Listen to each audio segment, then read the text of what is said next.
Hey there, everybody, and welcome back to another episode of Friday Night Spotlight, brought to you by 911 Air Repair, your local air conditioning experts specializing in maintenance, repair, and new installations. Speaking of our Maricopa sponsor, hey, this one works out perfectly because our game of the week involves Maricopa and Casa Grande Union. The past couple of seasons, this has been a really favorable game for CG Union. This year, however, I don't think that's really going to be the case here. Maricopa really new and improved this year. First time they are on a 2-game winning streak in quite some time. And their offense is a big reason for this. Things are finally clicking for them. That's because of a sophomore quarterback, Jose Cardona Jr., has a 67% completion rate, over 670 yards, 8 touchdowns, just 1 interception. My question for Maricopa, however, is, how can they balance this game out? Not just relying heavily on their passing game, but trying to get their running game involved with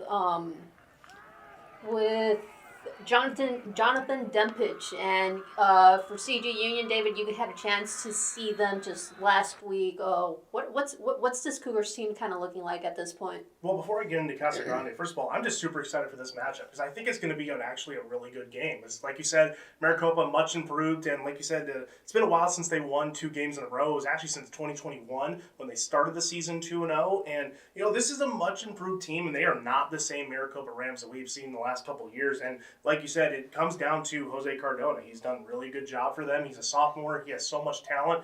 The entire Maricopa team has a lot of talent to this team, and they're young too. They still have a lot to prove, and they still have a lot of ways to go, but they are definitely up there. Now for Casa Grande, this is a good group. They have the potential for this team, but it really just comes down to what team shows up on Friday, because we've seen a team that's been able to put up really crazy points. The defense has looked really solid, but we've also seen a team that just always bites themselves in the foot with their constant penalties and just undisciplined play. So it's really going to come down to which Casa Grande team shows up to Maricopa, because if the Casa Grande shows up and they're continuing to commit penalties and continuing to just kind of beat themselves, then the Maricopa could easily pull out an upset win here. Do I think that's going to necessarily happen? I'm not sure. I would pick Casa Grande in this matchup just because of the talent and just they've been there a little bit longer than these guys have, and I expect them to put out a really good performance against Maricopa, but I certainly expect Maricopa to be able to play up to the competition of Casa Grande and put on a really good performance. I'm really excited for it. All right, now transitioning over to our additional games to watch. David, what do you have your eye on this week? I'm going with a Pinal County matchup between Apache Junction and Santan Foothills. I saw Apache Junction play against Arizona College Prep, and it was a little bit, some good, some bad here, and it's just an explanation of them being very young and not having a lot of guys that are, experienced starters. But what they do have is a good receiving corps that's led by Dennis Church and Ben Valenzuela. I don't just like Dennis Church because he has a really good last name. Dennis Church is actually a really solid receiver. He is long. He has great hands. He's been able to do everything they can. He's a reliable receiver for them. And Ben Valenzuela is just a shifty receiver. When he catches the ball, he can make anybody miss on the field. Aiden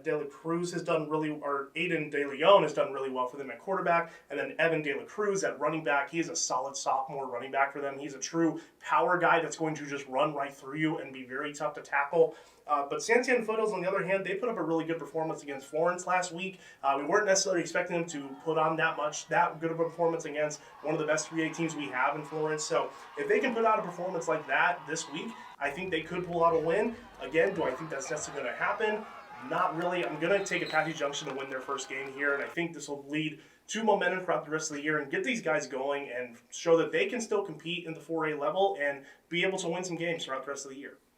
All right, and my game to keep an eye on is our only undefeated team in Pinal County, and that is Vista Grande. They are finally going to have their home opener after 3 weeks on the road. They are hosting Prescott, and big thing here is head coach John Roberts told his guys immediately after Friday's game in the huddle that they needed to prepare for this game. This is going to be a playoff atmosphere type game, which is something new for this Vista Grande team. This is just the 3rd season under Roberts. So this team has gone through the growing pains from that first year. A lot of freshmen, sophomores, they are now juniors and seniors. So this is kind of, their big game. This is what it all comes down to pretty much, although it's early on in the season. Looking at Prescott, they have 3 guys who do their jobs really well. Uriah Tennant, Jackson Rice, and Adam Lloyd.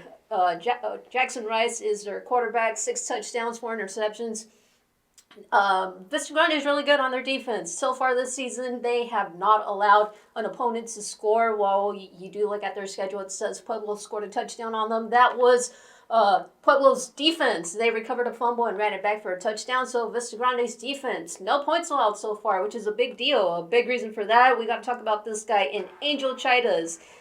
13 tackles of the team's 23 sacks. He has 6 of them for 20 yards. And just last week, he returned an interception himself for a 34-yard touchdown. Now, I'm not going to get too in-depth with this Vista Grande team because wink, wink, you guys are going to have to tune into next week's show to hear all about them. But this is going to be just a really fun matchup. Just kind of to Gardner, where this Vista Grande team is at now, and just what's the next step for them to take, because they want to become a playoff contender. And in order to do that, you got to beat teams like Prescott. So this is going to be a fun game to look out for.